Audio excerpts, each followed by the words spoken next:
Hello everybody, welcome to a new episode of the Dissenter. I'm your host Ricardo Lopes, and today I'm joined for a second time by Dr. Todd Shackelford. He is a distinguished professor and chair of psychology at Oakland University.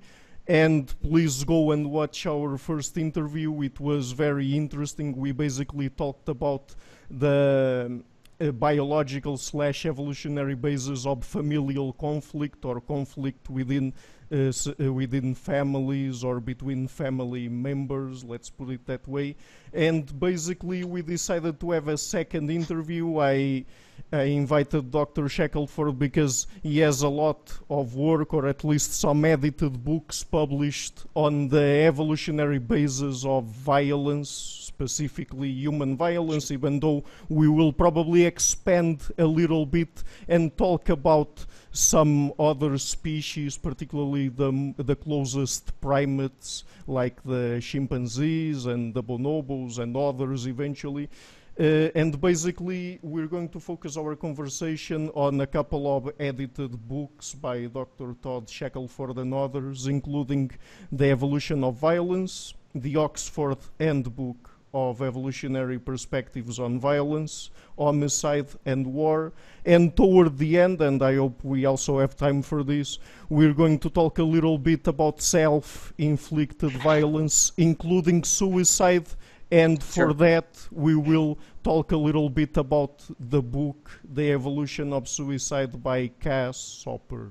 So, Dr. Shackelford, again, thank you a lot for taking the time to come on the show. It's really a pleasure to have you on again.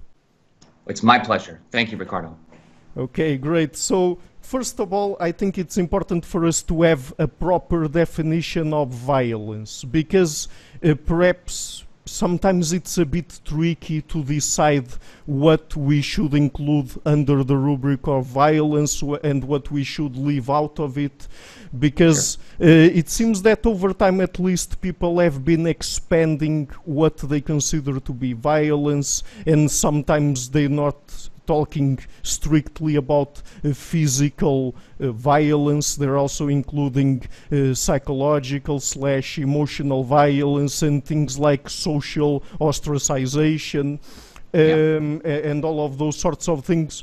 But I mean, we have to have a threshold somewhere. Otherwise, virtually anything that causes distress would be considered violence, right?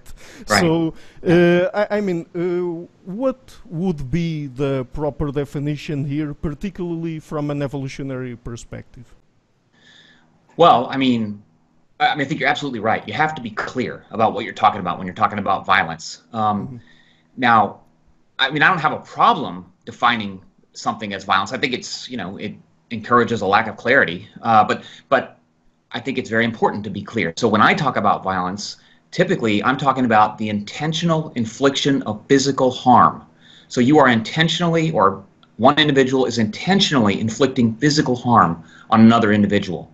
I understand the use of violence, with reference to, insults or emotional violence, but I think that sort of, generally that muddies the water. I think it's important to be clear, and for my money, I think it's, it's important, it's important to be clear, first of all, but then I have found when I use the word violence that I'm talking about the infliction of physical harm, with the intention to harm that individual. So it wasn't an accident, for example.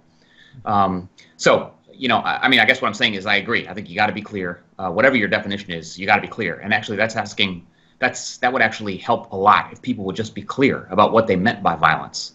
Again, I'm not against calling, verbal insults violence, but that's a different use of the term than, physical violence, breaking bones and knocking out teeth and things like that.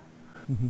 Yeah, and if we're talking about things that fall under the rubric of the social sciences, it's better to have to operationalize them well. Otherwise, different people will be talking about different things, and at the end of the day, we won't get any good science for them and any predictive ability coming from the research that Right. doesn't use a proper operationalized term for violence in this case. Yeah, and it just creates a huge mess. And so calling something like, administering hot sauce physical violence, calling that violence is, I think it's fine if you want to argue it's analogous to violence, but it's not violence in the way that I would define violence. So yes, I think we're on the same page here. Mm-hmm. So whenever an individual or a group of individuals perform some violent act, they necessarily have to cause some cost for the other individuals that they are interacting it in some way from an evolutionary perspective. I mean, do they have to reduce their fitness necessarily or not? You mean reduce the fitness of the victims? That's what you're saying? Yeah, yes. No, I think violence is defined by the act itself. So by the physical infliction of pain, suffering, and harm. No, and I mean, that might be a different conversation, but I don't generally find it useful to speak in terms of fitness and to speak in terms of number of offspring, for example. I mean, humans do all sorts of things today that don't appear to be, increasing our reproductive success. But that doesn't mean that that the underlying psychology hasn't evolved as a consequence of currently solving a series of adaptive problems. So, yeah, what it means at the end of the day is that violence is that which inflicts harm on others, physical harm on others. I guess I would want to leave the definition for violence very explicitly focused on physical harm. And again, I'm not averse to looking at other consequences. It's just that if you're going to use the term, or if I'm going to use the term, and I may not have used the term like that in the past, but I think it's very important to be super, super clear. Mm-hmm. Right. So anyway, the types of behavior we're going to talk about today, they don't occur exclusively in humans. They also occur in virtually all other animal species, at least the ones that we know about and that have studied well enough, let's say. And these types of things are human universals. They occur virtually in every human society that we have studied, right? Yeah, you mean just acts of violence, right. Generally. Oh, yeah. I mean, much to the chagrin, perhaps, of many a cultural anthropologist, I mean, there is no society where violence does not occur. It's a myth. And, the history of anthropological science is that, and psychological science is that, if you look, you will find it, despite people's protestations. Mm-hmm. Yeah, right. So I mean, it's not at all, it's impossible for it to be a cultural construct. Yeah, the infliction of physical harm, the infliction of physical harm on others. Yeah, no, I mean, the expression of that violence could be, or the use of violence under particular circumstances could be, but the fact of, or the occurrence of one individual inflicting physical harm on another is certainly a human universal. Mm-hmm. And perhaps it's more clear that certain things like the ones that derive from the social institutions that we create to try to counter or prevent violence, I mean, perhaps it's clearer there that they are cultural constructs, at least in part, but when it comes to the biological basis of the violent acts that people perform across human societies, then that's different, right? Yeah, I mean, violence is used because violence works. Mm-hmm. It works, not always, but enough recurrently over our evolutionary past to hurt people can often bring wonderful benefits to oneself. Mm-hmm. Yes. Okay, so let me just ask you now, do you have any sort of classification system for the different types of violence that we have studied in humans particularly? Because I've made one of my own just to try to organize things, and I basically separated things in terms of dyadic violence, that is violence between two different subjects, collective/social violence, that is violence performed by groups against individuals or against other groups of people. And then I also included self-inflicted violence, that would include things like suicide or, for example, also self-mutilation and things like that. I mean, do you think that that's a useful way to approach things, and then inside each one of those categories expanding and trying to talk about the different types of violence that we have?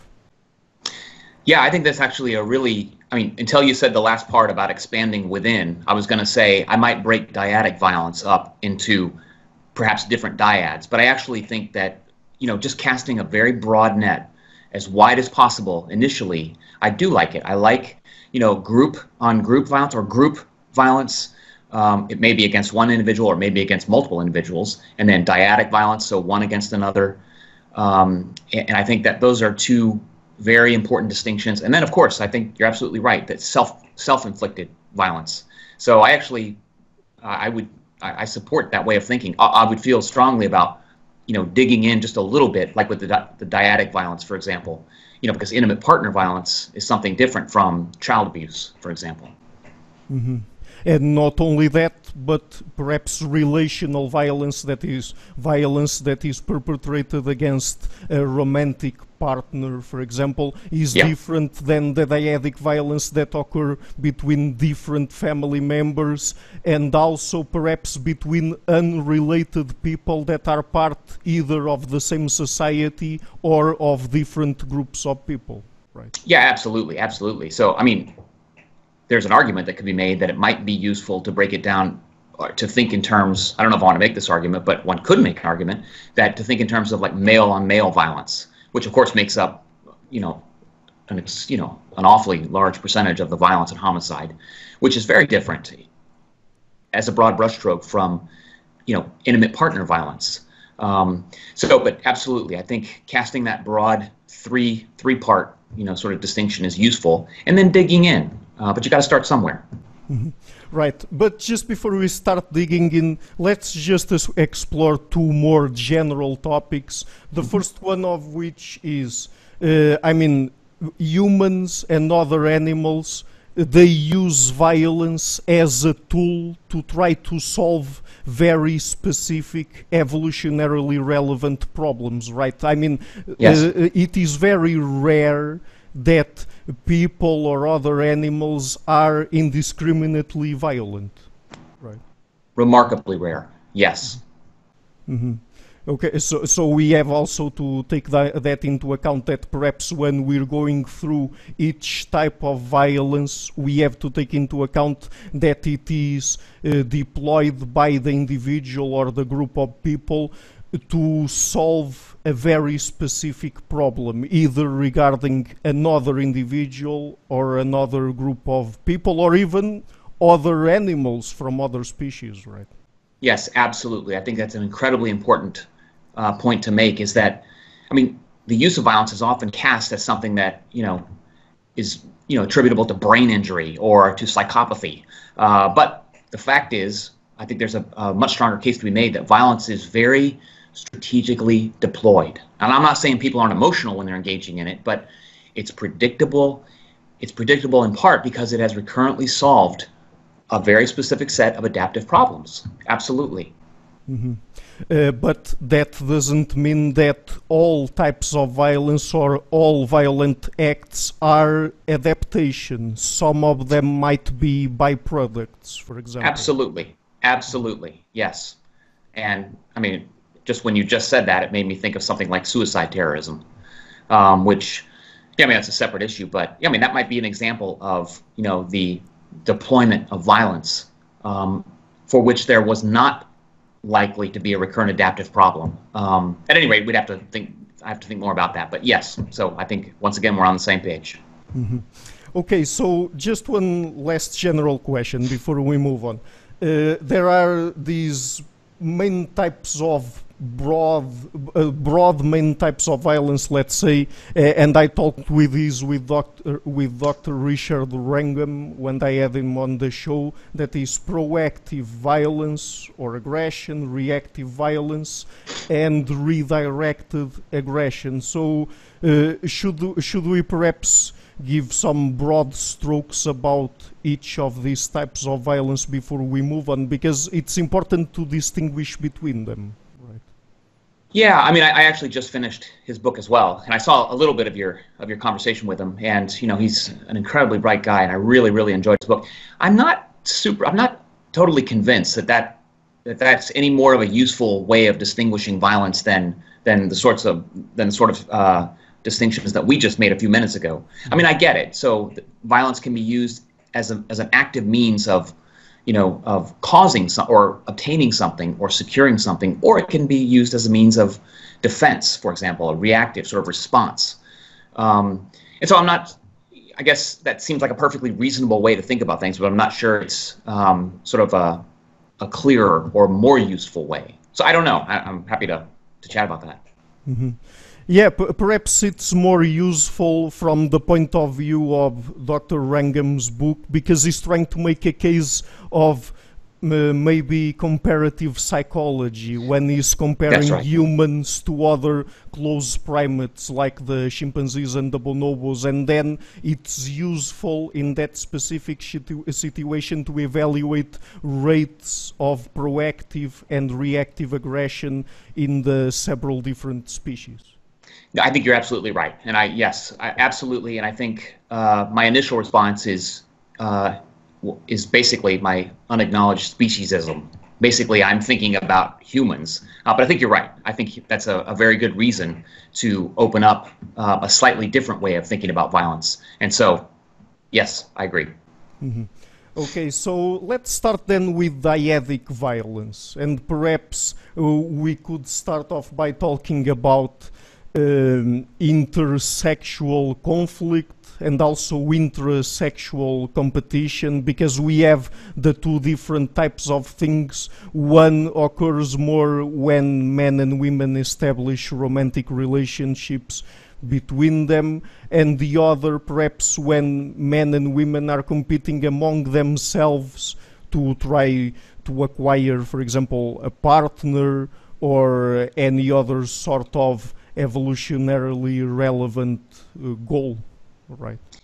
Sure, yeah. So I think that's a really important distinction. Intersexual violence, that is often violence between men and women, for example, or males and females, and intrasexual violence, or violence between members of the same sex.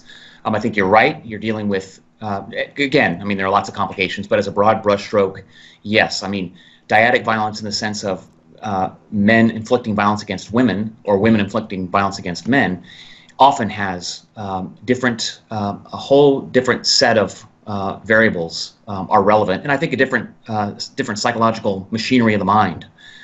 So, I mean, the sort of violence when we're talking about intimate partner violence, for example. I mean, these aren't status contests. These aren't contests between a man and his partner about, who has higher status or whose reputation is being sort of maligned. I mean, much more often it's men inflicting physical violence as a means of controlling the sexual behavior of their intimate partners. Men who engage in, a barroom fight are not attempting to restrict the sexual behavior of the other man. I mean, they're attempting to maintain or enhance their reputation, their social standing, typically among other men who are there with them. And so the sorts of violence that you see, I mean, a punch is a punch, but when it's deployed and the extent to which it's deployed and sort of some of those background sort of variables can often be remarkably different. I mean, just one example. I mean, male-male violence, rarely does it include sort of, I mean, it could, but rarely does it include sort of what's often referred to as psychological terrorism. Psychological terrorism is very common among men who are physically violent against their partners.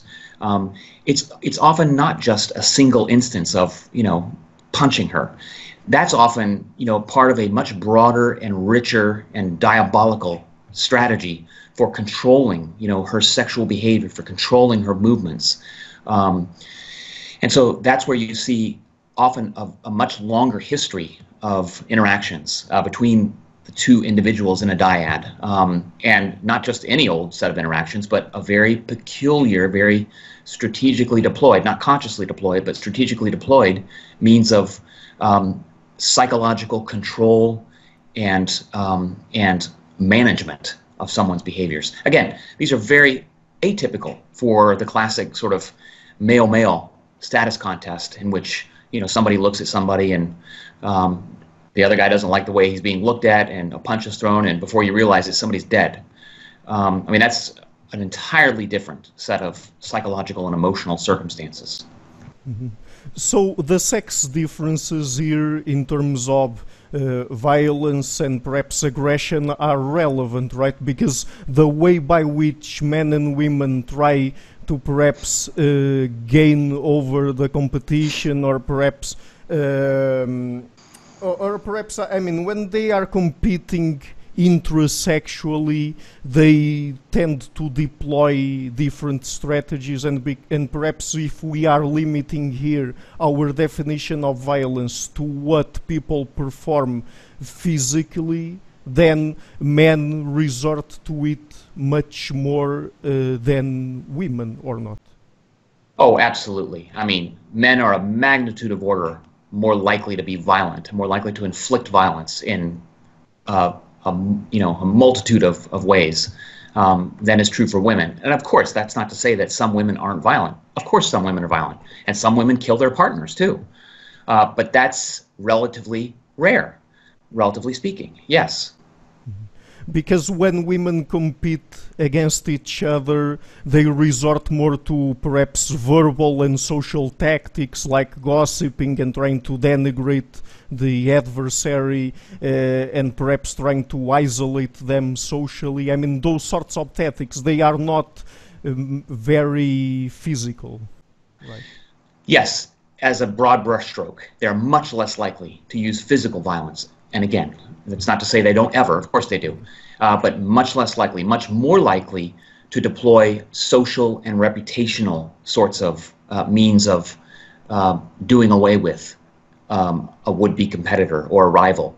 And women on average are exceptionally good at this and are very good at denigrating, and it's not sort of an arbitrary set of things that women sort of fling in terms of what they're saying about their rivals. There's work dating back to 1990, I think, with my former advisor, David Buss, and one of his graduate students, Lisa Dedden. I think that's that paper, where they show that, yes, both men and women do use sort of social and reputational sorts of derogations. Women do so generally more frequently and more sort of floridly, but what's also interesting is to look at the content.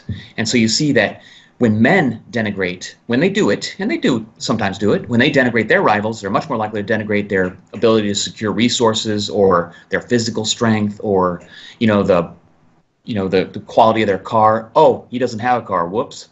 But they'll focus on, his ability to control and maintain resources. Women are far more likely to talk about her fat thighs or her, the fact that everything about her is fake, or focusing on the physical attractiveness or lack of attractiveness, and her, they'll imply all sorts of things, or maybe just say it flat out about, what a slut she is, and she's sexually promiscuous, and so you don't hear men, generally speaking, talking about he's such a slut, I can't believe you would be interested.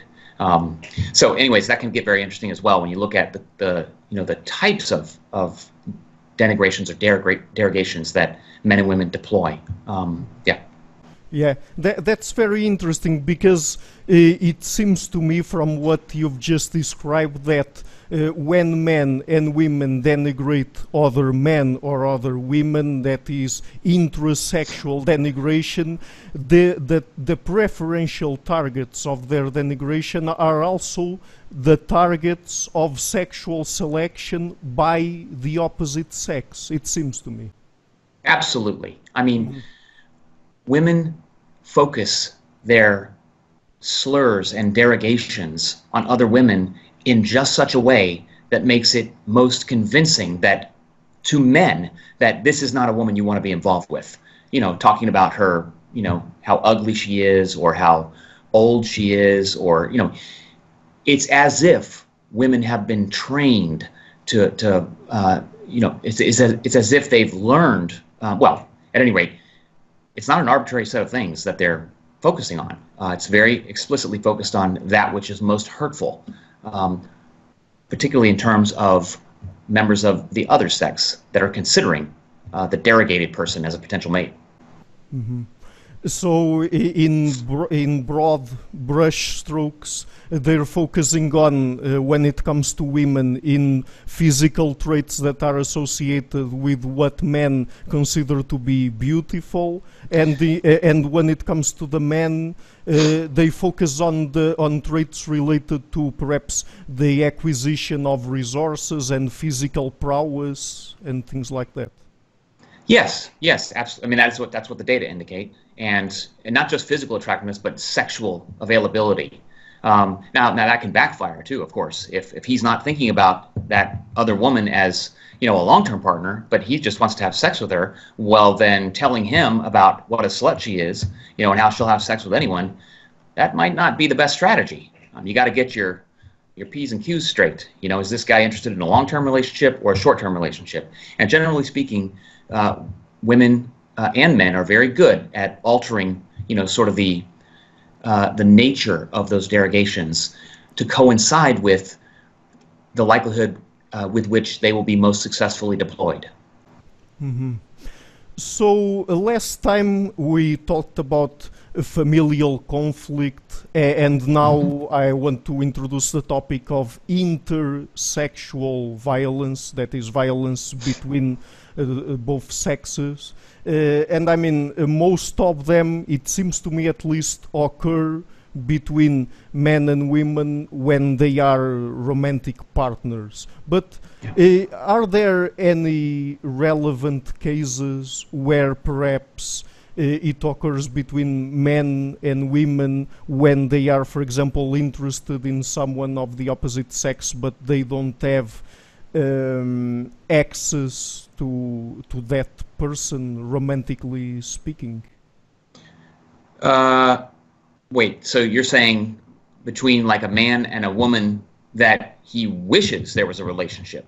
Is that what you're saying? Yes. The first thing that came to my mind, I mean, when a man doesn't have sexual access to a specific woman, he might try to rape her. That would be perhaps a form of violence. But are there any other situations where, for example, a man that is not related to that woman, either of her family or that he isn't a partner of hers, that tries to beat her for some reason?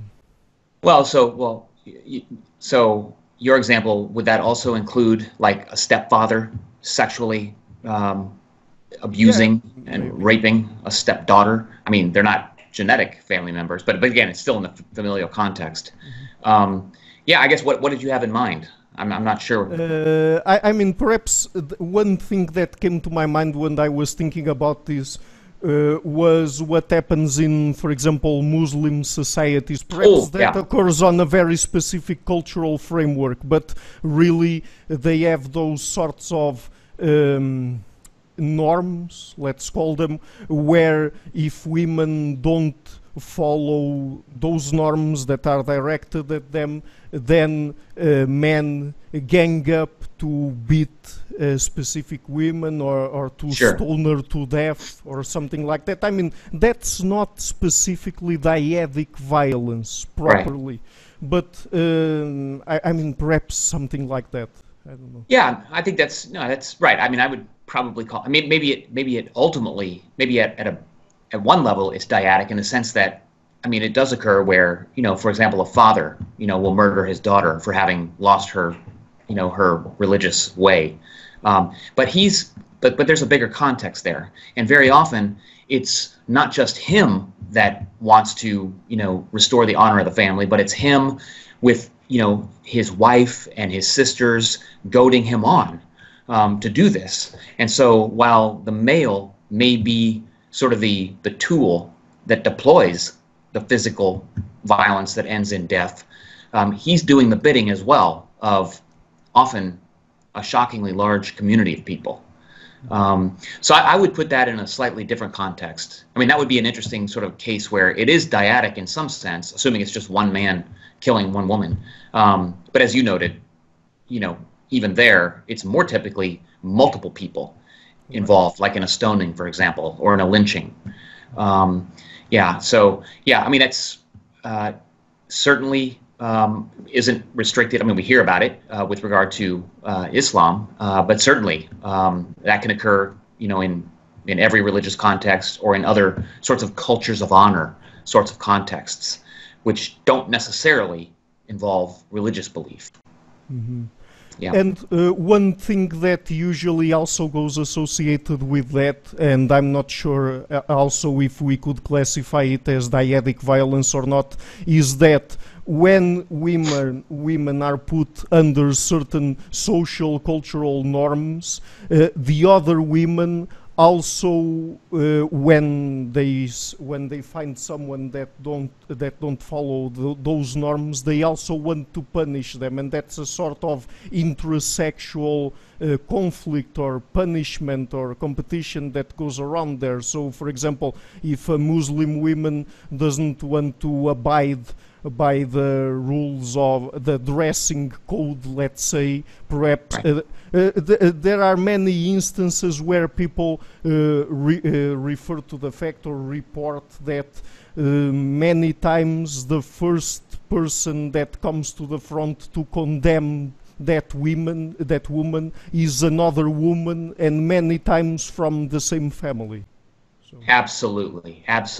I mean, that's what you most often find, is that it's women themselves who are the front line of maintaining female honor and female sexual sort of cleanliness. I mean, it simply is a fact that it's most of the time it is the women who are policing one another. Now, if something needs to be done, they may then call upon a male in the family to take care of her. That is, to either harm or kill her. But generally what you find is that it's women who are the gatekeepers. It's women who are managing and maintaining, these codes. I mean, it reminds me of, with the performance of clitoridectomy, and various sorts of genital mutilations. It's almost always the young girl's mother and mother's sister and their family members. It's females who are inflicting this this harm on this little girl. It's not males who are doing this. It's females. Males support it, but it's females that are running the show. Mm-hmm. And I mean, isn't it the case that many of these social norms that people create, that they stem mostly from paternity uncertainty at a biological basis? I would say that there's a very interesting and reasonable argument to make that is the case, that genital mutilation can, I haven't worked it all through. I mean, there's been some interesting papers that have addressed this. But yeah, I mean, one could think of, in particular, genital mutilation, but also various other mate guarding and mate retention strategies, things that like foot binding in China. Foot binding and infibulation, and all sort of designed to restrict a woman's freedom, not just freedom in general, but her sexual freedom. I mean, because that's most, men want to have sexual exclusivity to that women. Yes, because our ancestors are those men who were more sexually jealous, who were more sexually sort of overbearing on our ancestral mothers. I mean, you know, our ancestors are not those men who said, "Yeah, that's fine. You know, that's fine. You want to have sex with him? That's sure, absolutely, absolutely." I mean, we may say, "Wow, that was really egalitarian of him," but he's not. Those men are not our ancestors. Unfortunately, it is what it is. I mean, all of these other sorts of, some of these practices, I think, do require sort of a cultural sort of appreciation for how a psychology that motivates anti-cuckoldry behavior, that paternity concern, how that can spin out into something like clitoridectomy and infibulation and foot binding, and the wearing of veils and the covering of female bodies. I mean, I see all of this as at base related to, you know, reducing or attempting to reduce the risk of cuckoldry or investing in offspring to whom men are not genetically related. Mm-hmm. So when it comes to familial conflicts, more broadly speaking, I mean, how often is it the case that people resort to violence against a family member because, for example, someone from their family damaged their reputation because they are related to them? Well, I mean, the frequency with which physical violence is inflicted, you know, as a response to, you know, honor violations, I think does vary tremendously across cultures.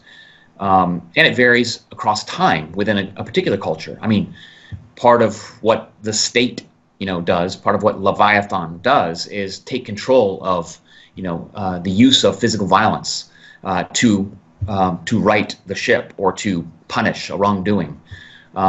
And, you know, I mean, there are cultures today where women are killed for a sexual infidelity, for example.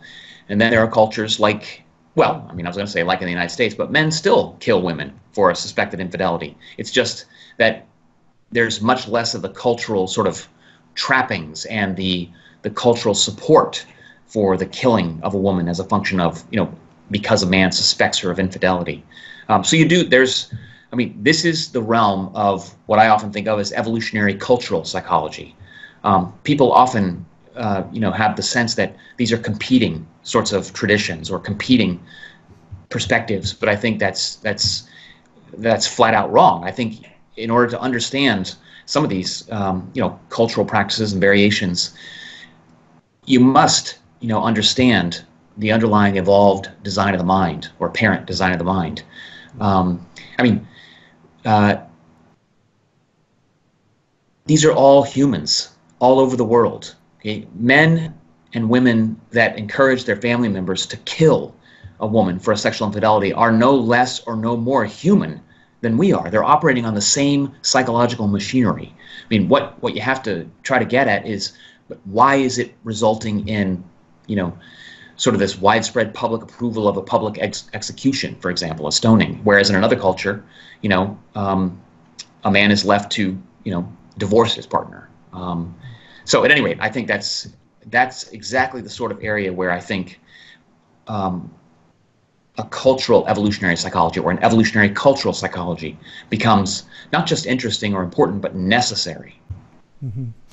Yes, and I mean about that and about culture specifically, I mean we can argue to what extent culture influences human behavior and to what extent culture might be able to create new cognitive mechanisms that are not strictly biologically based or biologically determined, let's say, and also at what point culture also is part of the environment and exerts itself selective pressures that also operate at the genetic level, like in situations of gene culture coevolution. But we can't understand culture either way without resorting to the underlying biology that gives rise to it. Right. Absolutely. I mean, I think you end up just spinning your wheels if you try to divorce a cultural explanation or a sociological explanation you're shooting yourself in the foot. You're not giving yourself an opportunity to guide your thinking about culture or about socialization or about any number of social processes. I mean, because it's not a magical substance that floats above us. I mean, culture is produced by people. Culture is produced by individuals, and individuals, are collections of genes that build psychological machinery that produces the motivations and emotions that we experience and that we call, at some downstream point, culture. So I often come back to, I think Tubi and Cosmides' chapter in The Adapted Mind on the psychological foundations of culture. I think it's such an important, sort of and comprehensive statement about the importance of appreciating and understanding evolved psychology if you want to understand culture. And in fact, I just taught a graduate course where, the focus was on suicide in this case, but we started with, the second thing we read was Tubi and Cosmides' chapter. And, and that may be the 25th time I've read it, and still I appreciate it because it's so easy to get sucked into sort of, this sort of false dichotomy that it's either culture or evolution or socialization or evolution. But I think that's just a wrong-headed way to think. I mean, I'm guilty of it myself. But I think it's very important to frequently remind oneself that without evolved psychology, there is no culture. Yeah. Okay, so going back to violence deployed within families and between family members, last time we referred to phenomena like parent-offspring conflict and sibling conflict, and I mean, it's not the case that all of the time those sorts of conflict have to be physical, let's say. Sure. But another thing that I would like to address here is when we're talking about families, the biological term that usually goes associated with it is skin selection, right? But yes. Isn't it also the case that because the emotional bonds between family members are not unconditional, I mean, people don't unconditionally love any of their family members, that perhaps that is at least a small ingredient of reciprocal altruism that goes into it as well, in the sense that people have to, at least to a certain extent, reciprocate their behavior, what they receive from members of their families as well. Absolutely. I don't think you can say that reciprocal altruism or reciprocating, benefits is irrelevant in a familial context. I mean, it's certainly relevant, especially so in non-parent-child or parent-offspring relationships. So between siblings, for example. Yes, it's true that generally you find that people are more forgiving of siblings, sort of not eventually repaying something, or you find that they don't keep as close tabs on who did what for whom last, but people still keep tabs. Yeah, so other than the context of, a parent and a relatively helpless infant, where, for all intents and purposes, there's really not a lot of reciprocation going on in terms of tangible resources or anything, in any sense of, clear and explicit tangible benefits. But other than that, yes, I think it would be rash to suggest that reciprocal altruism, for example, is irrelevant in a familial context. Mm-hmm. Yeah. So it's both biological mechanisms are important within families, skin selection and reciprocal altruism. Yes, I think that's fair to say. Although, it is interesting that you asked that, because there's not nearly as much research on reciprocal altruism among family members. And I think partly because it is so much clearer that there's something different going on in a family context. But I think you're right. I think I would be shocked if we couldn't demonstrate that people also have a running record of sorts of costs and benefits, especially so outside of the parent-child relationship. But again, once the child reaches adulthood, or some point at which benefits and costs can can be, sort of moved back and forth, then I suspect people do keep track. Again, but I don't think that keeping track is anywhere near the level that you see in non-relatives. Mm-hmm. Sure, Yeah. due to the fact that there we have genetic relatedness, and between friends, for example, we don't have it. That's correct. Mm-hmm. Yes. Yeah. Mm-hmm. So, and these mechanisms of kin selection and reciprocal altruism, they are very interesting to explore, because it seems to me, at least, that when people commit violent acts against other people, I'm not sure if most of the time, but at least many times, they seem to be even more perverse when they act against someone that they are related to, either they are a family member or a friend, because they know that person, and perhaps it's easier for them to feel that they have been wronged by that person in some way. Than between complete strangers. So there seems to be a thin line between love and hate, and when people love one another and they feel like they've been wronged by the other person in any significant way, then sometimes it's really hard to understand the extent to which people go to damage the other person in some way. Yes, I think that's true, and I think yes, it's because one has a very entangled relationship with someone, like an intimate partner or like a stepchild, where there is a history of investing time, effort, energy, and correspondingly,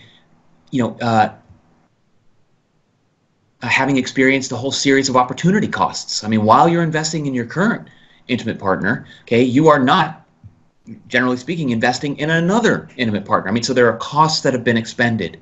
And this is generally family members, and including intimate partners, are people who have the ability to do extraordinary damage to you and to your interests, or ancestrally speaking, to your reproductive interests. And so there's a lot riding on things in these kinds of relationships, which are not there. The same magnitude of costs and benefits are often not there to the same extent in non-familial relationships or in relationships between strangers. And so, I mean, it just makes me think of, so if you look at, cases of what are often called overkill, where somebody has inflicted, damage that's way beyond what was necessary to kill somebody, stab them 157 times instead of just 2. It's almost always someone who's very, very close to that individual. And I think it's a very interesting topic. My spouse, Viviana Shackelford, and I, we did some work several years ago on the method by which, I think we may have talked about this last time, or you may have talked about this with her, but the method by which parents kill their children varies as a function of the genetic relatedness. So, right. I mean, so that step-parents are far more likely to bludgeon their stepkids to death and to engage in what is recorded as overkill. Yeah, and I think there's something to be said for, and I think it's slippery because I don't think it's a clear path to how violence is inflicted, to what is the underlying design of the mind. But it's certainly, there are some interesting clues, some hints that there's something different involved when you're inflicting violence on a family member than when you're inflicting violence on a stranger. I mean, men who get into a fist fight rarely, engage in overkill. I mean, the guy's down, I mean, rarely do they actually kill them. I mean, most fistfights don't end in death. But when they do, it's not because the guy has been stabbed 175 times or shot 43 times or some, bizarre level of overkill. And when that does occur, the first thing police will often think is, were these two men lovers? Was there something more? Are they in fact not strangers? Or was one guy interested in the other guy's partner? It's a clue that there's something richer, something deeper. It's a clue that there may be more, larger stores of costs and benefits being exchanged between these two people. Mm-hmm. So in terms of dyadic violence, we've already covered violence among men, among women, between family members, also a little bit between friends. So within the same group of people or society, when a particular man or a particular woman decides to be violent against another member of that society, we've already talked here a little bit about how people tend to be more violent toward other people with whom they establish some sort of relationship, like a romantic relationship or a friendship based on reciprocal altruism and things like that. But so it seems that it would be rare for people to be violent indiscriminately toward another member of their society just for the sake of it. Perhaps people really have to have done something that they consider to be wrong, or something that they think they should punish for some reason, right? Yes, no, I think that's a very fair assessment. I mean, there might be some related cases, like, for example, a man, might rape and murder a woman that he's never known before, never seen before. But generally, and I wouldn't call that indiscriminate violence. I mean, that's a very focused sort of violence. I mean, and it's solving an adaptive problem of securing sexual access. But yeah, I mean, and generally, if there is sort of instances of what appears to be relatively indiscriminate violence, often there's something going wrong with the evolved machinery of the mind in that particular individual. So I'm just thinking of, just again, I'd have to sort of think through it, but people who just kill random people, they may have an explanation for what they're doing, but that strikes me as, sort of the train running off the tracks, where violence is being deployed, not to solve a particular adaptive problem, but as a means of filling one's time or something like that. Mm-hmm. Yeah. So it's possible, but that's very rare. You're right. I mean, for every, serial killer, there must be 1,000, more focused murders. Mm-hmm.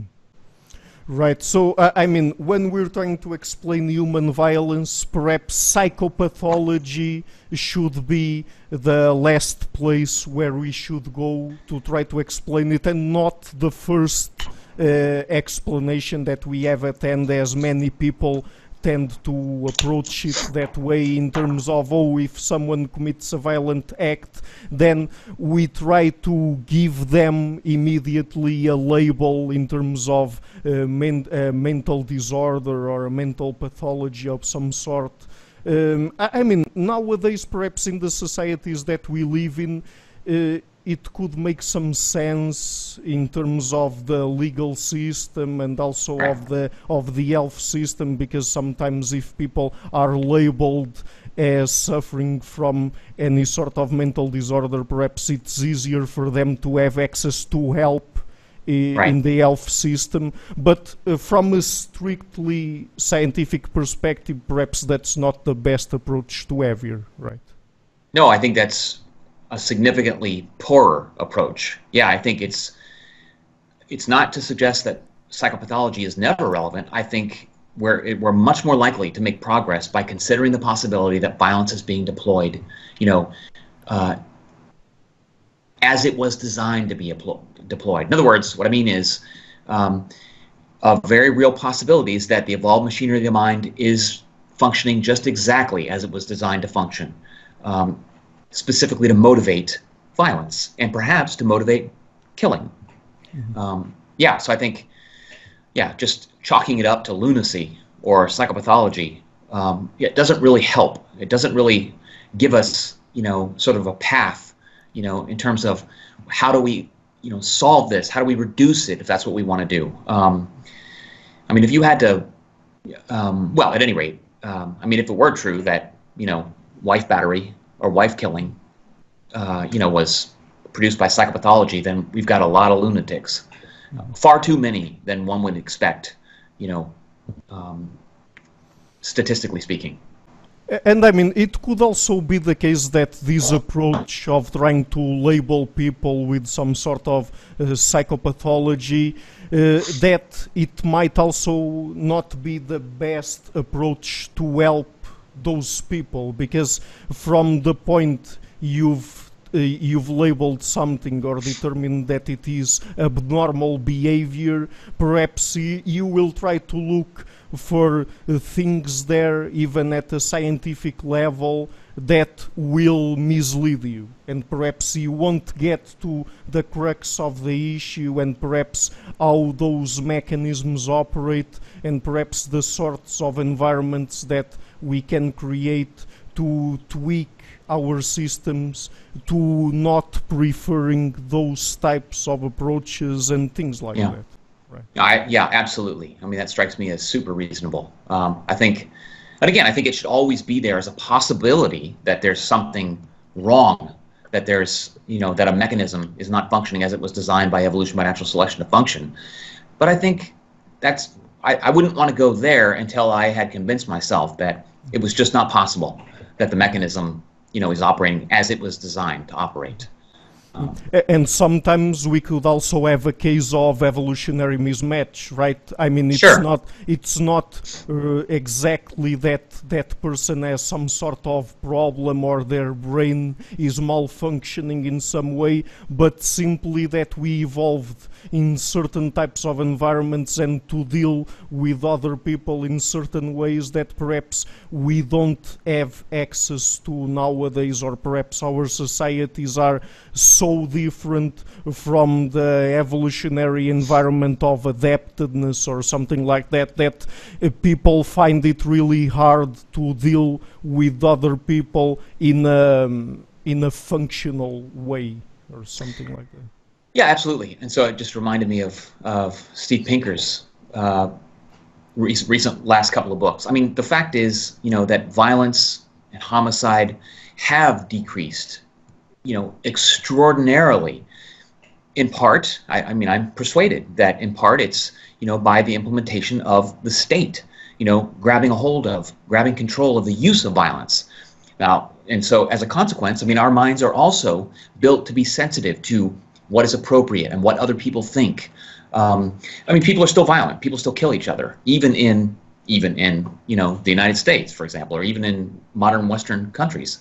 But yeah, I think one doesn't have to look to, it's not as if we've somehow, solved, a series of brain disorders that our ancestors must have had.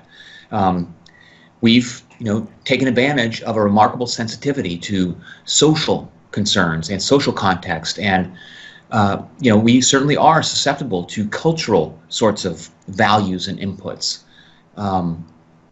Yeah. Mm-hmm.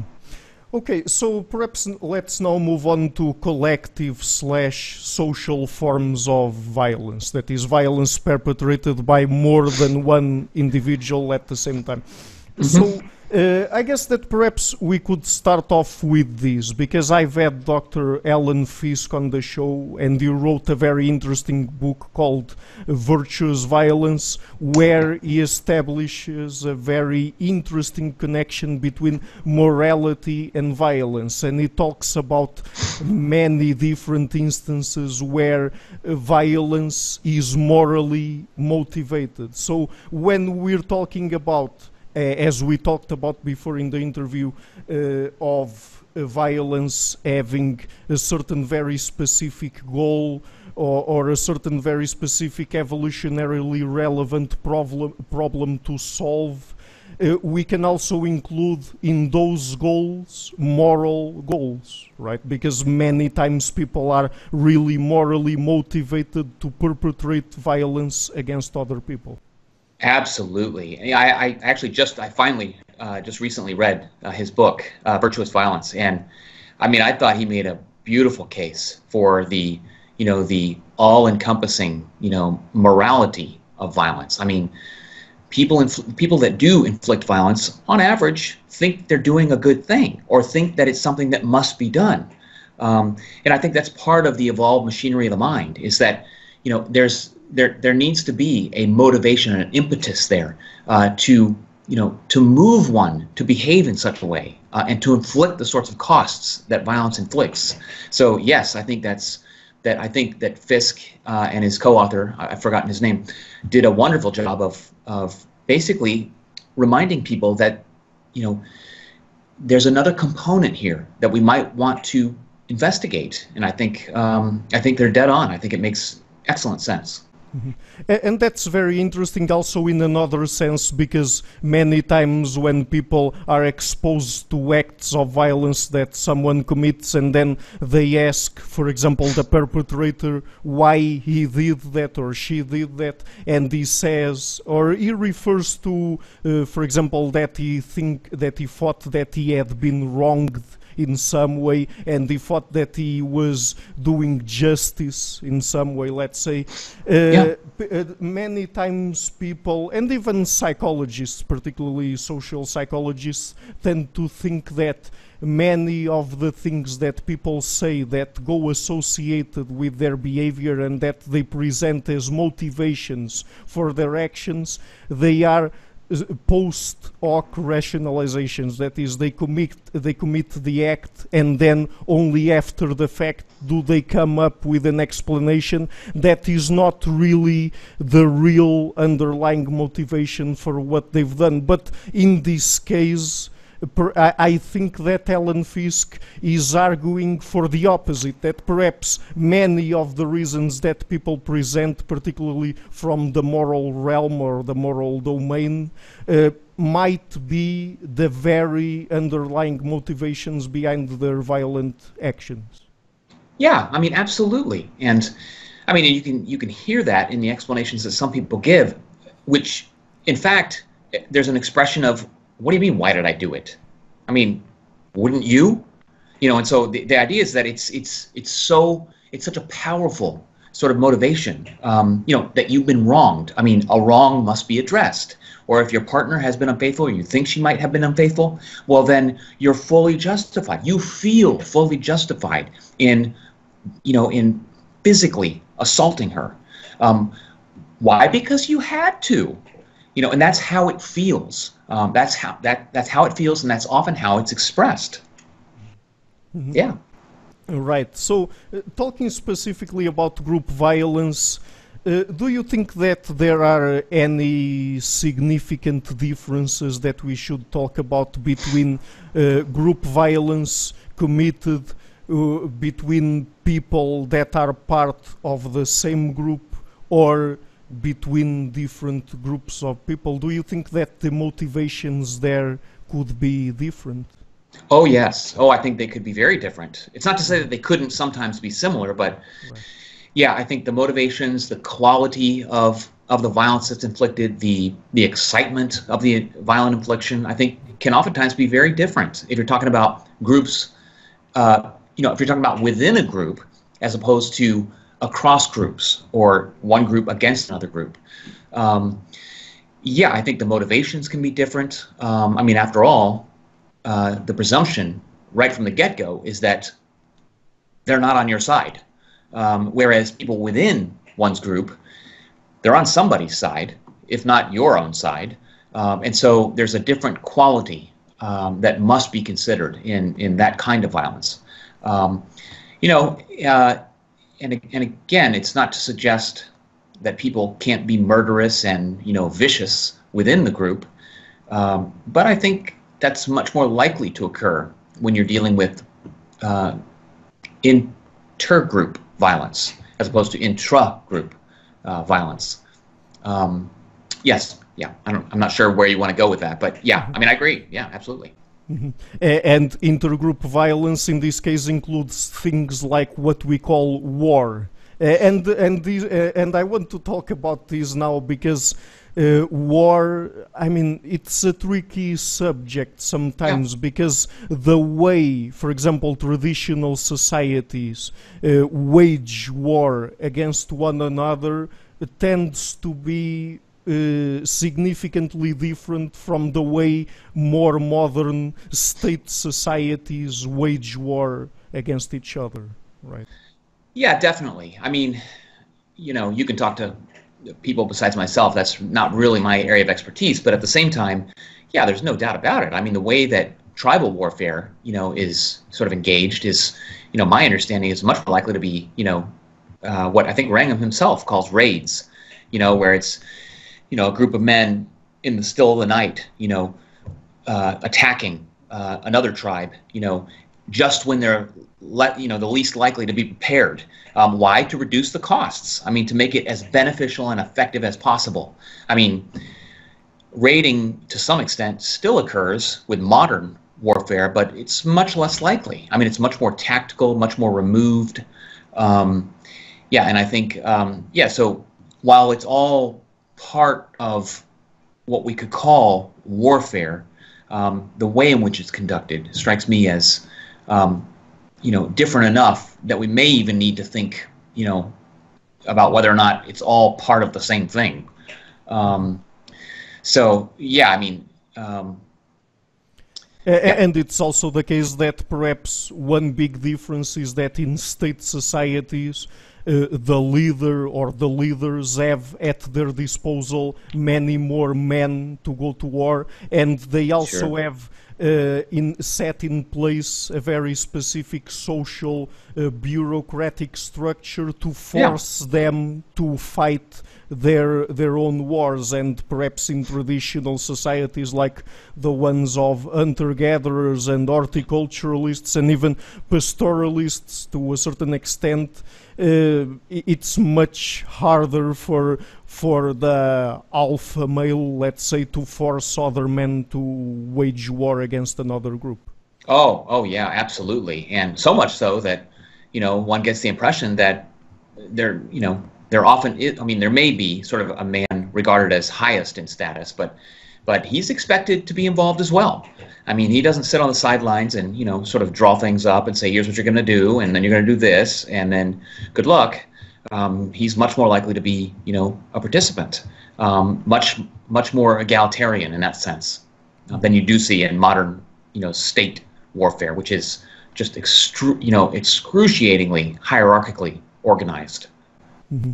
Yeah, and in state societies, because they have that sort of power, they can even continue forcing men to go to war and until they arrive at a state where they really deplete their own societies in terms of men and skew the sex ratios too much toward the females and things like that, and then they have very hard problems to deal with afterward.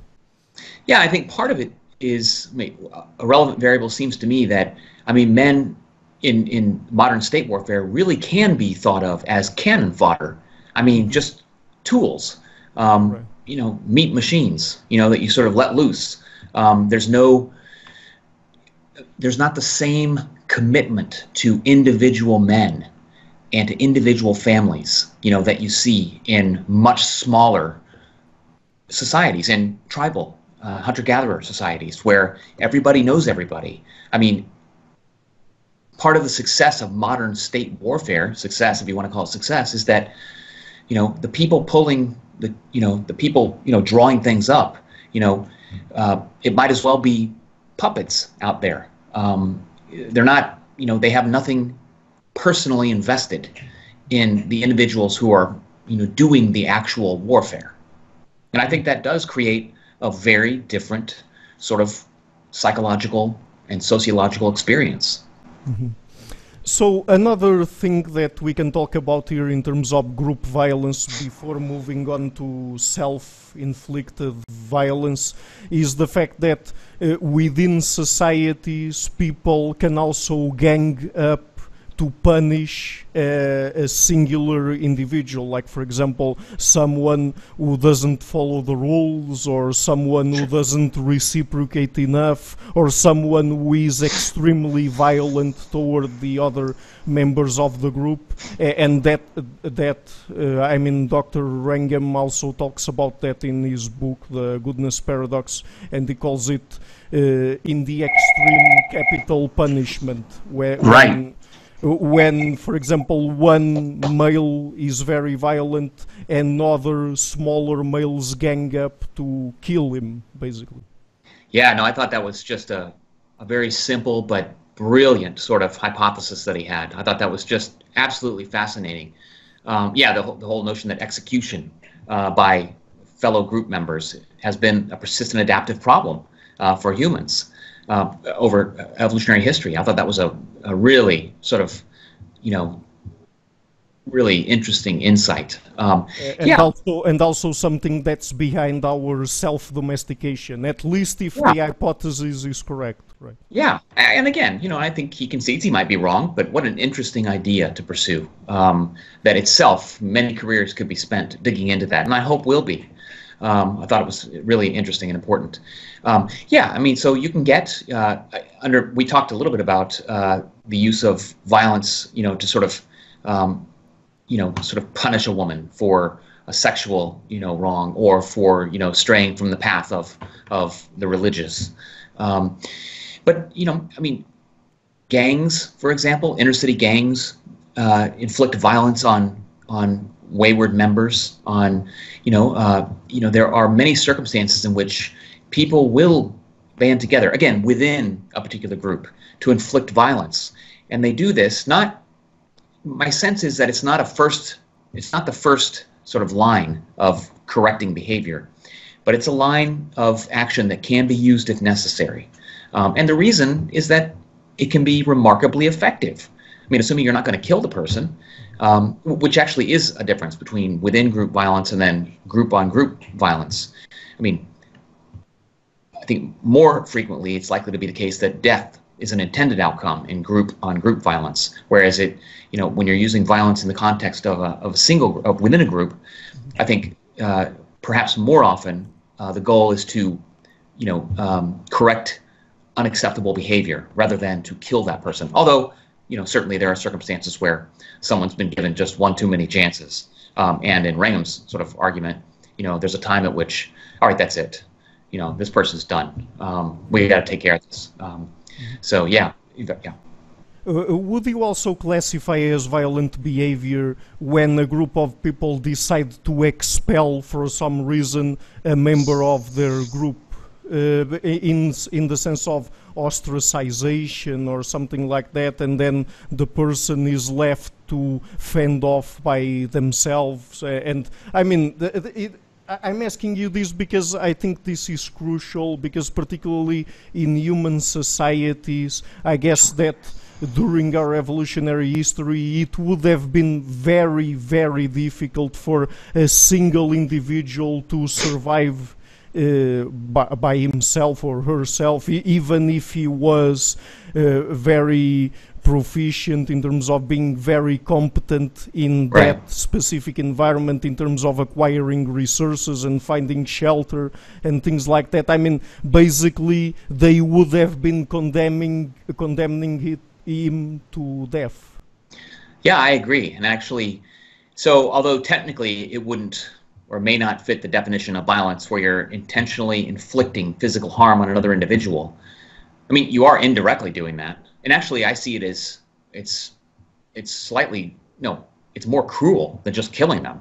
You're basically, I mean, the alternative to expelling someone is to kill them. But if you expel them, I mean, as you said, the odds aren't good. It's almost more mean-spirited, sort of cruel thing to do, to ostracize someone or to kick someone out. Because you're right. I mean, ancestrally speaking, evolutionarily speaking, you can pretty much write that person off. They're not going to make it. And so it's almost a way of avoiding the actual infliction of physical death on that person. You're letting, the elements take care of that. Yeah, Right.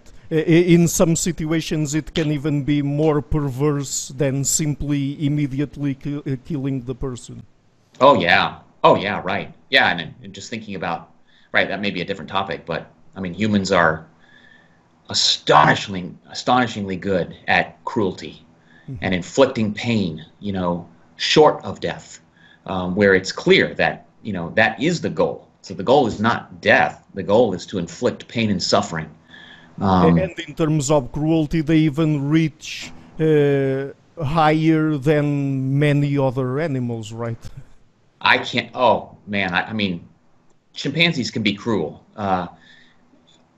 if, depending on how you define it, but nowhere near the extraordinary cruelty of humans. I mean, just diabolical, that, turns the stomach of the most seasoned, homicide detectives. Yeah, so that, I think that tells you something about the design of the mind, the psychology involved and cruelty can be inflicted, by otherwise normally functioning people. I mean, if you think of sort of the things that our recent ancestors inflicted, on people for stealing bread, and so yeah, I think we're perhaps uniquely cruel.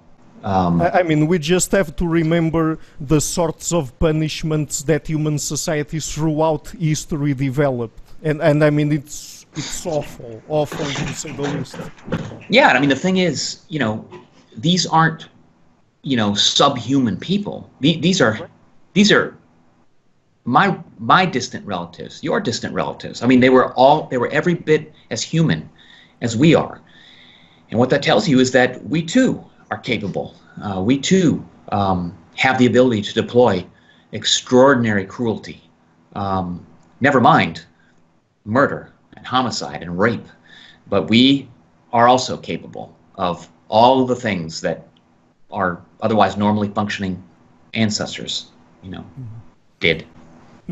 Right. So let's now talk about self-inflicted violence, because I mean this is also multifaceted in a sense, I would say, because I mean there are several things that we classify as mental disorders that perhaps we could put under the rubric of self-inflicted violence, like for example some cases of eating and body image disorders. I mean, things related to self-mutilation, also things that some sorts of punishment that religious people develop to punish themselves, and also at the extreme, of course, suicide. So, generally speaking, isn't it harder to understand self-inflicted violence from an evolutionary perspective than other sorts of violence? Because this specifically is the individual deciding to do something that will incur a cost to himself. Yes, I mean, I think generally there's something different going on. And again, I think we'd want to be clear. We'd want to talk specifically about what we mean by self-inflicted, violence. So, I mean, people all over the world do things like, scar themselves and tattoo themselves and file their teeth and, cut off pieces of their ears. And I mean, that's, but there is a method to the madness. In other words, it's done as part of self-presentation. It's done to recognize, or to, it's done to identify as a member of a group. And so there's some larger sort of goal. I mean, I was thinking just at this moment about a particular culture where the girls file their teeth to a point. And I think it's a very painful process, but it's considered, it's considered beautiful. It's considered something that, marks you as a full-fledged member, of this particular group. And so people do all sorts of things. I would set that aside as something qualitatively different than suicide. And even self-harming behavior like cutting behavior, like we talk about in the modern Western world, not that it's only done here, but, there's particular diagnostic category that includes, self-cutting, so you're cutting yourself. But there's often an explanation, well, that's a big topic, but I mean, one possibility is that it relieves, to identify a particular physical injury, to cut your arm, to put little cuts in your arms, it hurts and it bleeds, and it gives you a focus. If you're suffering from sort of a free-floating, anxiety and despair, then oddly enough, to cut yourself, you can actually feel better as a consequence. And so, once again, it's not something that, a lunatic or a psychopath might be expected to do. So those sorts of behaviors can also be evolutionary countermeasures against suicide. Right. Yes, they certainly can. And, I really, I must recommend Cas Soper's book, The Evolution of Suicide, which is just, I think it's a game changer. I think it's just a really, really important and novel and interesting sort of take on suicide.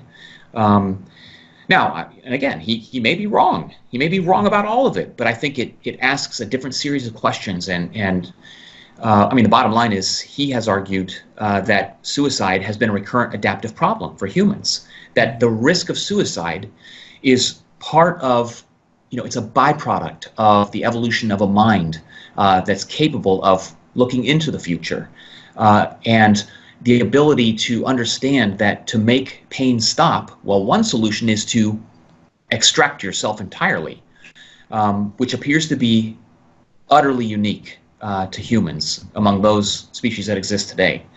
And that is a major risk because we're all capable of killing ourselves, but few of us do. And few of us do because, according to Soper, we have evolved anti-suicide adaptations. And he includes among those all of the common mental disorders. So the experience of depression. Depression, he argues, is an anti-suicide adaptation because it reduces, among other things, and I'm simplifying it and I'm probably doing a terrible disservice to him, but it basically reduces your motivation. It it throws sticks in the wheel of a suicide, of a would-be suicide. It makes it more difficult to commit suicide, or various thought disorders or problems make it more difficult to carefully plan a suicide and to actually go through with a suicide. So I thought it's just a really fascinating book. I don't know if you've had a chance to flip through that at all. Yeah, I skimmed through it a little bit because I didn't get the time to read it all, but I got some of the main points. But that thing that you just referred to about depression having evolved to be a mental mechanism against suicide, that's very interesting because that's sort of counterintuitive to people, because people usually think that depressed people are the ones that tend to commit suicide the most, or at least one of the groups of people that do it. Yeah, and I mean, that is the case, but those are cases, according to Soper, where the suicide occurred despite the depression, and he argues that as a consequence of this evolved machinery, that's designed to thwart suicide, he argues that those suicides that do occur, are utterly unpredictable. And the research literature is consistent with this. I mean, there's been 100 years worth of empirical research trying to identify and predict suicide. And I'm telling you that, suicidology has just come up repeatedly totally empty, with how to predict it at an individual level. And so, I mean, he argues that there's sort of a front line of anti-suicide defenses, and then when those don't work, then there's sort of a kind of like emergency suicide defenses that are brought into play. But yeah, I mean, what he's arguing is that, and I think it starts with his argument, which to me makes so much sense, that suicide has been a recurrent adaptive problem. In other words, that is a problem. Strangely enough, it's been an adaptive problem that humans have recurrently had to face. And our ancestors are those people who did not kill themselves. Why not? Because they had the evolved machinery that motivated them they had the evolved machinery that produced depression or produced generalized anxiety or produced other sorts of mental states that made the actual commission of suicide less likely. Yeah, so it completely flips things on its head. It reminds me of the kind of argument that my friend and colleague Robin Baker once made about he actually made the argument, I don't know how serious it was, but that the application of sunscreen actually causes skin cancer. That it actually, yeah. So in other words, people think that that they're actually putting it on to reduce the risk of skin cancer, but in fact, it's quite possible that in fact in and of itself is a predictor or something about the application of these various chemicals could actually increase the likelihood of suicide. I mean of skin cancer. So at any rate, I think it's what I appreciate about Soper's argument is the wherewithal to suggest that things are quite different than maybe we thought. And I think at the end of the day, it may turn out that he's wrong, but I think it's very important to ask these kinds of questions. Mm-hmm. So what I'm going to say next is basically anecdotal evidence about depression and suicide, because I mean, sure. I've never said this on record, but I suffer from chronic depression, and and I have a lot of suicidal ideation, at least in certain phases sure. Of my life. It's very complicated, but anyway, from what you've just said, there was a very specific aspect that really caught my attention, that is, it seems that Cas Soper is implying that if people are more depressed, then they are less likely to commit suicide because they don't feel motivated at all to do anything, basically, at the most extreme case, let's say.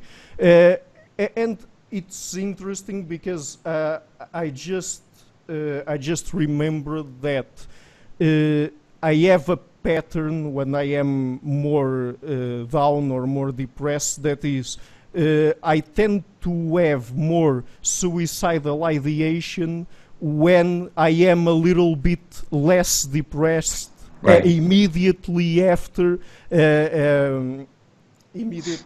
having been very, very low and felt very, very depressed. So, interestingly enough, it seems that lifting up from depression at least a little bit, and because people have already suffered a lot, the ones that go through long phases of depression and things like that, that gives them some strength to start thinking about simply ending it all, perhaps. Yes, and what you're describing anecdotally has been reported in the empirical literature. And so we know, for example, that one of the risks of antidepressants, the use of antidepressants to lift a depression, is suicide. I mean, and when people who have a history of chronic depression, when they're most likely to kill themselves is when they begin to feel better. It's when they now have the energy to enact, the suicide, to actually complete the suicide.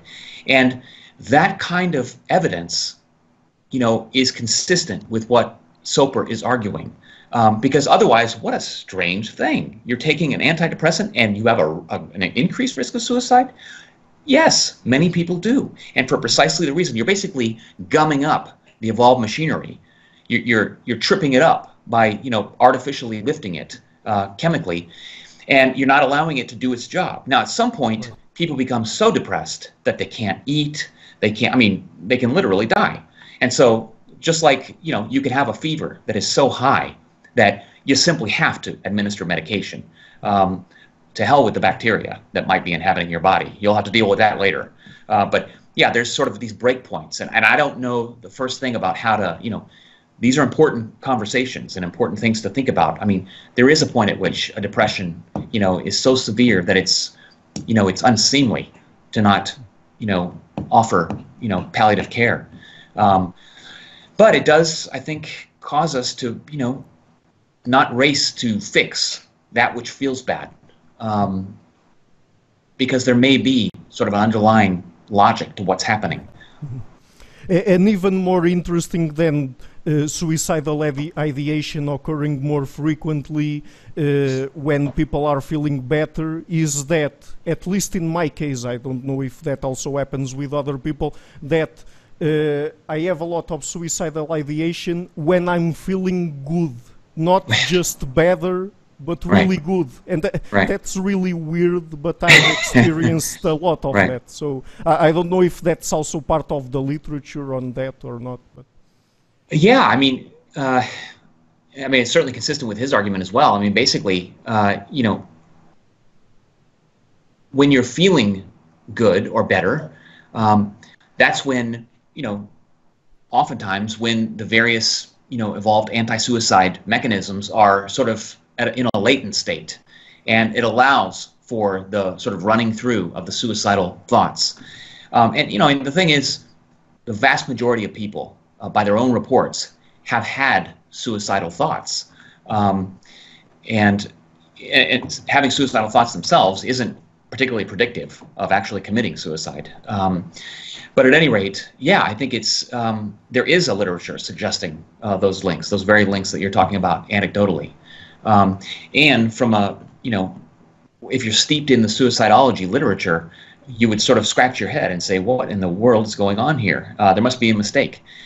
But Soper's perspective suggests that, no, I mean, the mind is operating as it was designed to operate. Oh, in this case, the risk of suicide, he argues, is not a designed outcome. It's not the intended outcome. It's a byproduct of, machinery of mind that,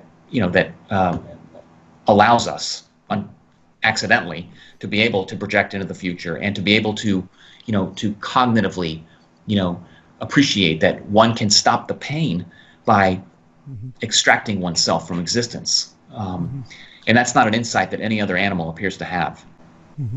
So it's basically a byproduct of several different adaptations and cognitive mechanisms, like the fact that people are able to think about death and to think about ending their own lives and to perhaps plan how to do it, right? And also the fact that we have pain systems that are both strictly physical and also emotional, psychological, mental, and that both of them might contribute to people ending up in a situation where they really can't stand what they're going through anymore. Right, yes, right, exactly. And so that's right. I mean, it's an unfortunate byproduct of an otherwise, it's an unfortunate byproduct of adaptations that evolved to solve a different set of adaptive problems that made us uniquely human. And what's really interesting too is if you look at, the rate of suicide hovers consistently at around 1 to 2% of the population, no matter what you do, and no matter, efforts at preventing it or at, reducing the rate, just have been wholly unsuccessful. It's the same rate of suicide occurs across history, across cultures. And now it does vary a little bit. But again, if you take the broad view, you can see, like in Pinker's work, he shows very clearly that, the risk of homicide has decreased dramatically. Well, the risk of suicide just hovers. It just sits there at 1%, 2%. And his argument is that this is the random fall through. This is, the unpredictable sort of occurrences of suicide that just happen to slip through for reasons that we don't understand and will never understand. So it doesn't seem to depend too much on any sort of environmental circumstances, like, for example, economic factors, social factors, political factors, and things like that. Nothing that has been replicable and, that people seem to rally around as, aha, it's this. It's just, it's fascinating, but it's also infuriating. You just have this 1 to 2%, over time. Here you have rate going down, you have homicide going down, you have all sorts of things changing, and there's homicide and there's suicide, just blipping along at 1 to 2%. So it's really fascinating. I find it's one of the most interesting areas because it's so puzzling, and what in the world is going on here? And suicide in and of itself is, I think this is he goes through it. He runs through the various arguments, like the Catanzaro's argument about suicide. Sort of people taking themselves out when they sort of have the sense that they're an inclusive fitness drain. That's related to the sociometer theory, or not? Yeah, I think it would be, in the sense that, De Catanzaro, he takes a different perspective. He argues that suicide is the intended outcome. He argues that we have an evolved machinery that motivates us to kill ourselves when we perceive that we're more of a drag on copies of our genes than in existence, than out of existence. And, I think that argument, while sort of initially has something attractive about it, it's such a massive cost, to kill oneself. It's such a almost incomparable, cost. You're closing up shop forever. You're removing all opportunities to invest in kin, to engage in reciprocal relationships, and so it always has bothered me that it just seems like such a huge cost, and so that I think Soper's argument to me rings a little more plausible. But again, I think time will tell. Suicide is a topic that it's very complex. It is complex, and it's very upsetting, and it's unsettling, and not many evolutionary psychologists have thought about it. Some have, but it's you gotta have a thick skin, I suppose. Yeah. It's also not easy to talk about these things. Even no, I mean, people are very sensitive to those topics, and with very good reason, right? Yes, and I think, absolutely, and I think for not good reason, some people are just repulsed by the argument that there may be an evolutionary. Of course, there's an evolutionary explanation for suicide. There must be. I'm not saying that it has to be, the designed outcome of natural selection, but but people they very quickly jump to, you're saying that my dad should have killed himself. Or, you're saying that, this was good or right or just. And of course, nobody is saying that, but it's very easy. One of the leading suicidologists, Tom Joyner, incredibly bright guy, some of his earlier comments about an evolutionary perspective in some of his earlier work, he said he just found it so unseemly and so repulsive to think about suicide as if it has an evolutionary background. It's the same kind of pushback you get when people are talking about male sexual jealousy. Oh, if you provide an evolutionary explanation, then you're somehow excusing it or you're justifying it. But those are two different things. Explaining something and encouraging it are well, I don't have to say the words. But yeah. Yeah, this is getting into sort of an ethics argument, but that's also interesting to explore because, if we really understand how these mechanisms function and where suicide comes from, perhaps that would also give people an argument to be for euthanasia, at least in some extreme cases. Like, for example, there are countries like Belgium and I think also the Netherlands and Switzerland, if I'm not mistaken, and Japan as well, that allow for people who go through a process where they are diagnosed by 3 different clinicians with some sort of mental disorder that they deem to be incurable, and they are really suffering a lot, that they help them basically commit suicide, that we call euthanasia, but basically it's, at least to a certain extent, assisted suicide. And perhaps we could be open to those sorts of ideas, because it doesn't seem to me that unfortunately, of course, that we can help everyone with the drugs that we have available and with psychotherapy and things like that, because there are people that really suffer a lot. And it's really hard to talk about these things, but sometimes perhaps it would be really better to just help them end their lives. I don't know. Yes, no, I absolutely agree. I mean, it's the kind thing to do. What's cruel and selfish is to demand that they continue living in this suffering state. Yeah, absolutely. I mean, who better to know whether they want to continue living in this state than the very person who is living in that state?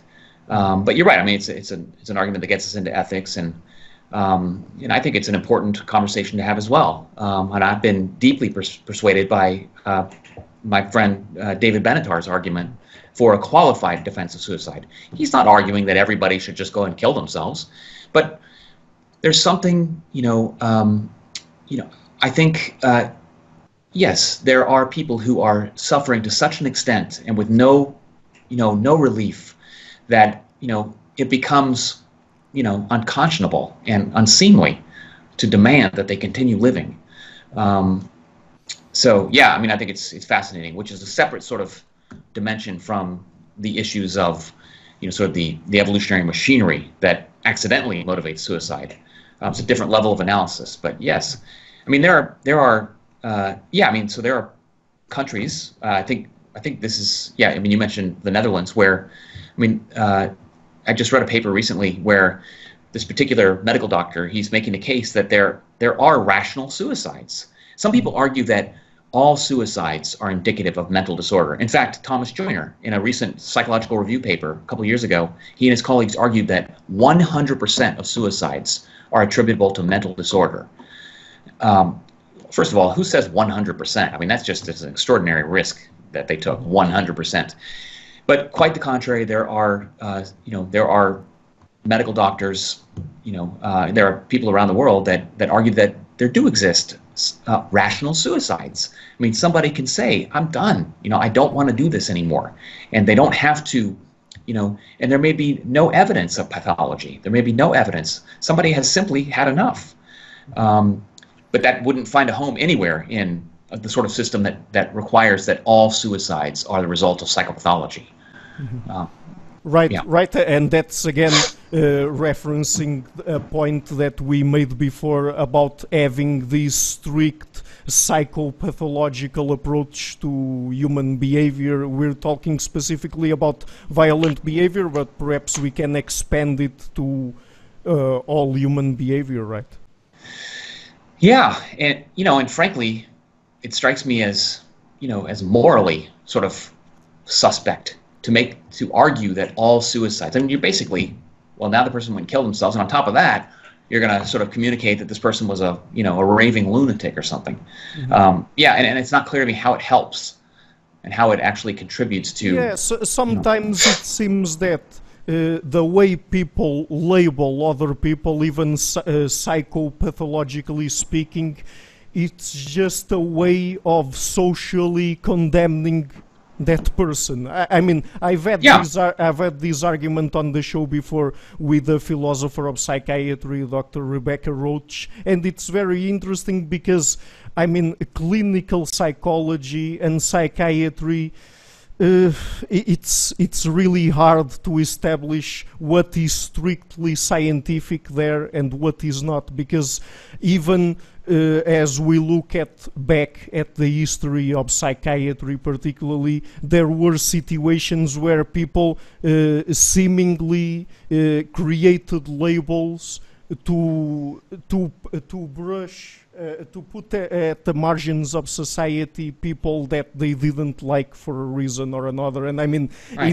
in that sense, perhaps Foucault had a good argument, at least to some extent, when he talked about how the way people decided on psychiatric pathologies and how they labeled people that behaved in non-normative ways would have been simply a socio-cultural construct or something like that. Absolutely, and I think there's a lot to be said for that argument. When we actually, with a former graduate student and I, we actually wrote a commentary in response to Joyner's article, where he argued that 100% of suicides are attributable to mental disorder, to pathology, and we argued that he was effectively committing, the moralistic fallacy. I mean, basically, if you don't like something, you just say it's pathology. And I think there's a lot of that going on in psychiatry and clinical psychology.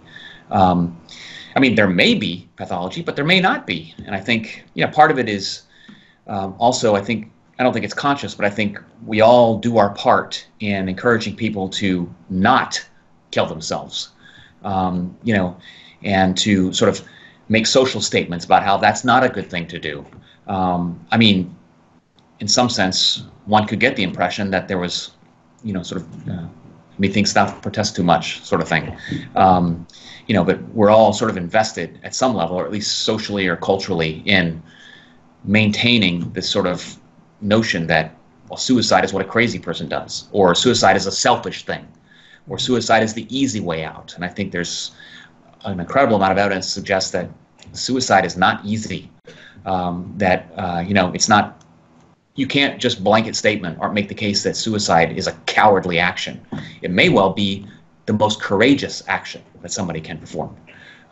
So at any rate, I find it really interesting, I think in part because there are so few, opportunities to talk about unsettling topics like suicide, which is why I offered a course on it.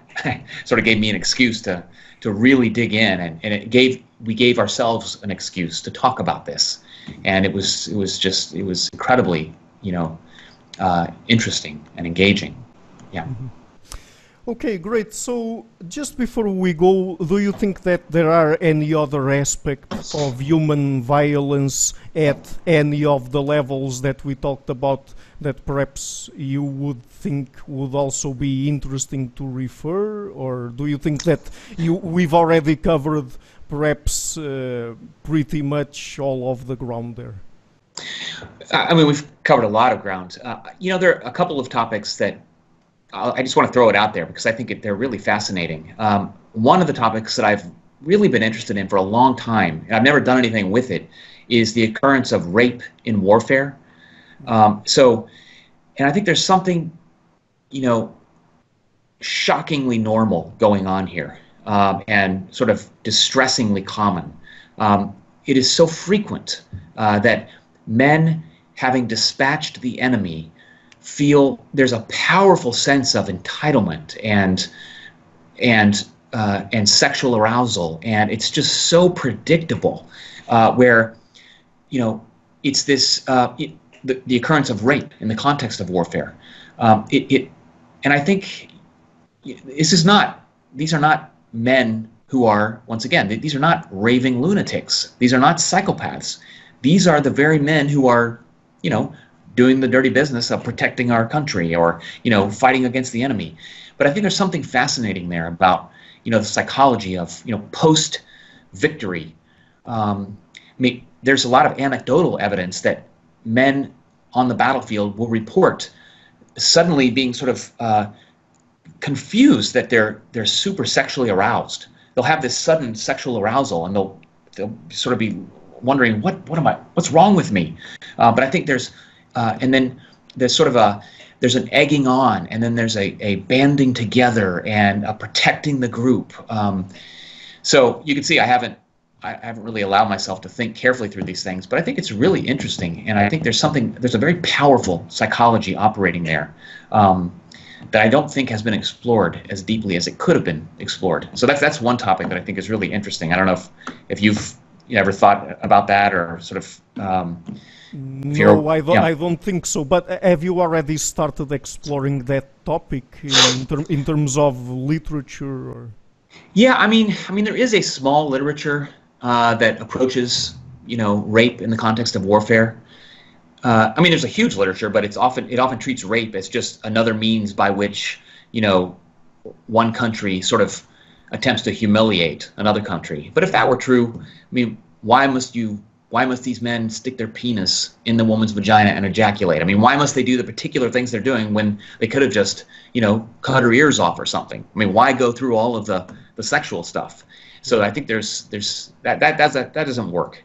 It's the same similar argument that rape is something that it's something that all men it's a way by which all men attempt to keep women down. But if that were true, why not just knock her teeth out? Or why go through the very specific actions that are included in copulation. So at any rate, yeah, there's a very scattered literature. Most of it is not at all evolutionarily informed. But I enjoy sort of bumping into, go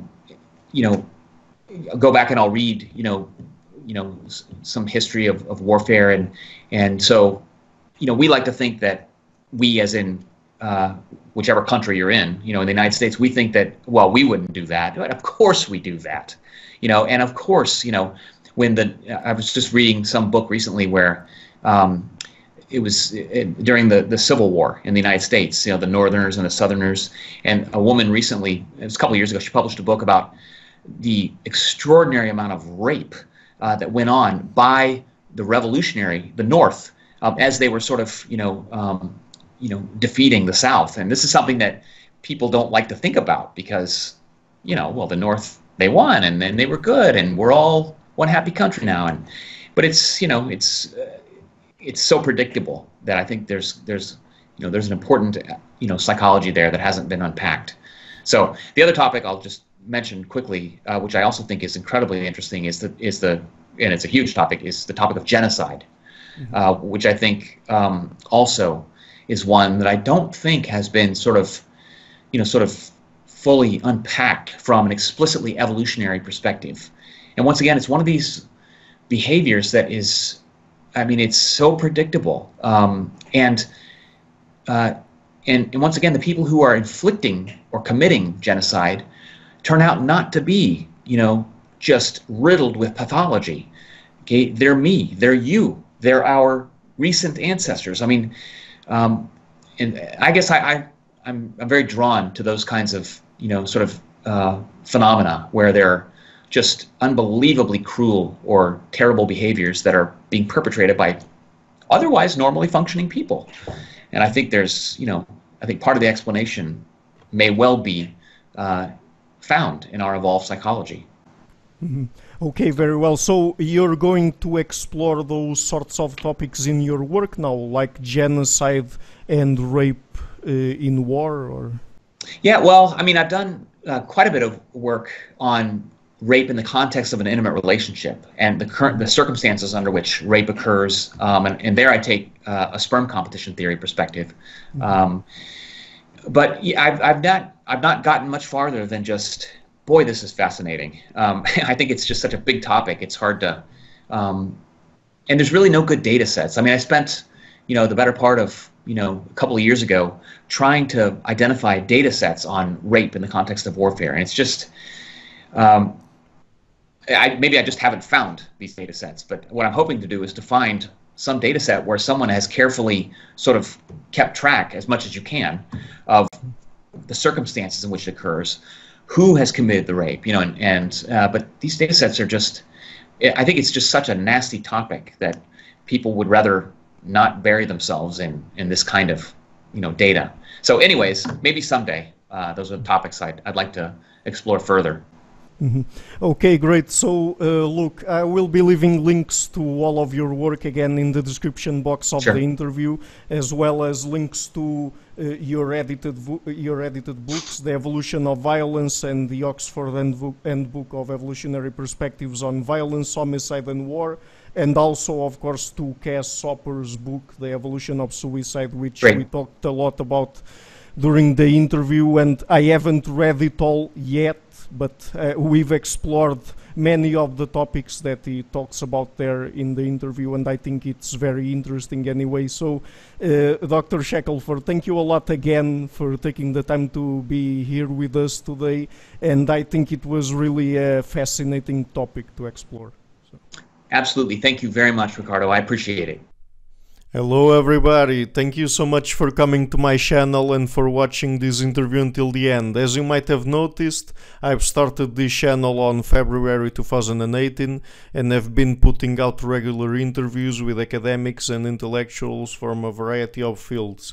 So to keep the channel sustainable, I would really like to ask you to please visit my Patreon page and to consider making a pledge there. Any amount, even $1, would already be a great help. Otherwise, guys, and if you like what I'm doing, please share it, leave a like, and hit the subscription button. You also have the alternative of supporting me on Subscribestar or PayPal. I would also like to give a huge thank you to my patrons: Karen Litzke, Anne Blanchett, Peruga Larson, Lau Guerrero, Chantel Gelina, Jim Frank, Francis Ford, Hans Frederick Sunda, Brian Rivera, Lucas Stafiniak, Sergio Condriano, Jan Haninen, and my two producers, Isar Webber and Rosie. Thank you for all.